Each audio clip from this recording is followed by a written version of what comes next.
অবহিত গর্ব ধারণ করে, কেউ বহিত অবহিত গর্ব ধারণ করে, কেউ আবার গর্ভে তার সন্তান হত্যা করে, কেউ আবার গর্ভে তার সন্তান হত্যা করে, কেউ জন্ম দিয়ে দেয় রাস্তাঘাট ফেলে, কেউ জন্ম দিয়ে দেয় রাস্তাঘাট ফেলে, হাসরে বিচারে ধরবে খোদা তোরে, হাসরে বিচারে ধরবে খোদা তোরে, কেউ বহিত অবহিত গর্ব ধারণ করে, কেউ আবার গর্ভে তার সন্তান হত্যা করে, কেউ আবার গর্ভে তার সন্তান হত্যা করে।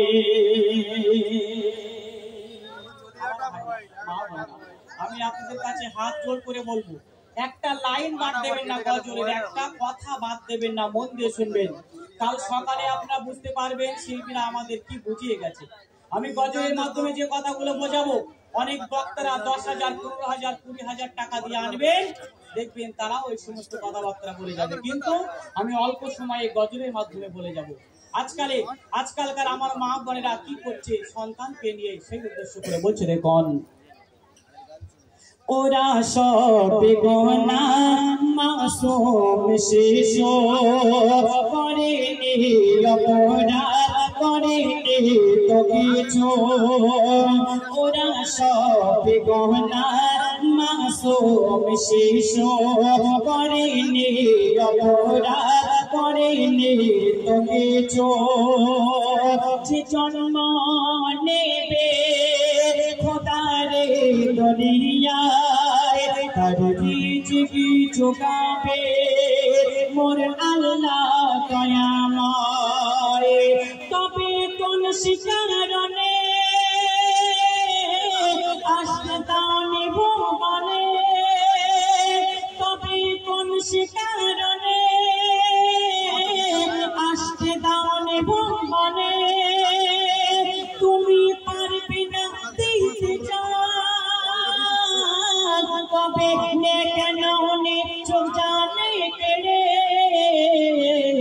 এর জবাব নেবে তোর আখিরের বিচারে, এর জবাব নেবে তোর আখিরের বিচারে, কি জবাব দেবে গো বলো খোদা তারে, কি জবাব দেবে গো বলো খোদা তারে।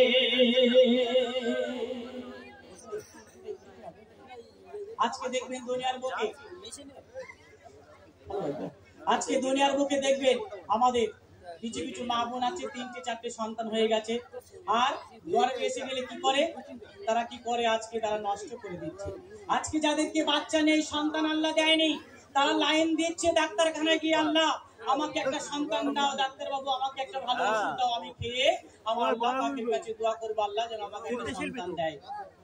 আজকে মোল সাহেবের কাছে চলে যাচ্ছে, আলেম ওলামাদের কাছে গিয়ে তারা কত কি করে নিয়ে আসছে, পানি খাচ্ছে, কত দাবি জানছে, এনে তারা গড়াই বাঁধছে, কত যত্ন করে যাচ্ছে, কেন একটা সন্তান দরকার। আবার ওই সন্তান নষ্ট করার জন্য আমার কিছু মা বোনেরা আছে দেখবেন ডাক্তারের কাছে আবার লাইন ধরে দাঁড়িয়ে আছে, নষ্ট করে ফেলবে কেন। আমি এই গজলটুকু লিখতে বলতাম না আমার কবিকে, রাত 12টার সময় আমি অনুষ্ঠান করে বাড়ি ফিরছি, একটা বাচ্চা এই ঠান্ডার সময় রাস্তার ধারে পড়ে আছে, ছোট্ট বাচ্চা। আমার এই গজলটা ইউটিউবে আছে, দেখবেন সেই বাচ্চাটার ছবিও দেওয়া আছে, ভিডিও দেওয়া আছে, মন দিয়ে শুনবেন। ওই বাচ্চা কালকে আমাদের ময়দানে কি বলবে, প্রত্যেকটা গজল শিক্ষামূলক গজল বলে যাব, মন দিয়ে শুনবেন। নিচে দেখুন, হাসরের মাঠেতে মোর আল্লাহ রহমান, ওই গর্ভের শিশুদের করিবে জীবন দান, তারা সেদিন বলবে আল্লাহ রহমান, আমরা চেয়েছিলাম আসিতে দুনিয়ায় মোদের বাপ আর মা মিলে দুজনা মোদের বাপ আর মা মিলে দুজনা এই দুনিয়ার মুখ তারা দেখিতে দিল না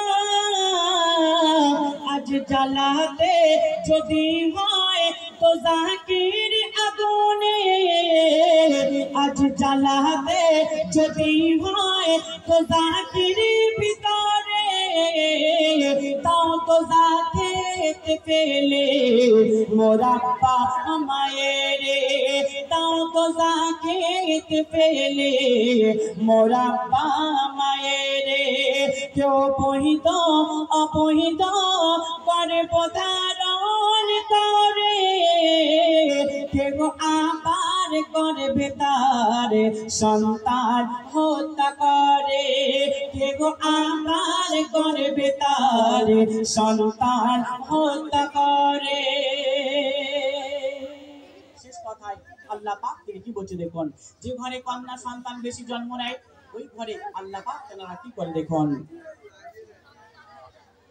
কোরআনেতে বলে মোর আল্লাহ রহমান যাকে ইচ্ছা শুধু করি তার কন্যা দান। যে ঘরেতে কন্যা শিশু জন্ম হয় সেই ঘরেতে আল্লাহর রহমত ভরে যায়। আল্লাহ ফেরেশতা পাঠায় ফেরেশতা এসে দুনিয়ায় ওই পিতা মাতার করে তারা দোয়া করে যায়। কবি খালে বলে যারা লালন পালন করে কবি খালে বলে যারা লালন পালন করে তাদের ওপরে আল্লাহর রহমত ঝরে তাদের ওপরে আল্লাহর রহমত ঝরে। কেউ বৈধ অবৈধ করে প্রতারণ করে কেউ আবার করে বেতার সন্তান হত্যা করে কেউ আবার করে বেতার সন্তান হত্যা করে। কেউ জন্ম দিয়ে দেয় রাস্তা ঘাট পেলে হাসরে বিচারে ধরবে খোদা তোরে হাসরে বিচারে ধরবে খোদা তোরে। আজকে আমরা এই গজলের মাধ্যমে কি শিক্ষা পেলাম? গর্বের সন্তান যারা হত্যা করবে কাল কিয়ামতের ময়দানে ওই সন্তান কিন্তু একটা কথা বলবে, আল্লাহ ওই আমার আব্বা মাকে জাহান্নামে দিয়ে দাও, ওরা আমাদেরকে দুনিয়ায় আসতে দেয়নি। শুনলেন, আর একটা গজল শোনাবো, তারপরে পরবর্তী শিল্পীর কাছে দেবো। আজ এই গজলটুকু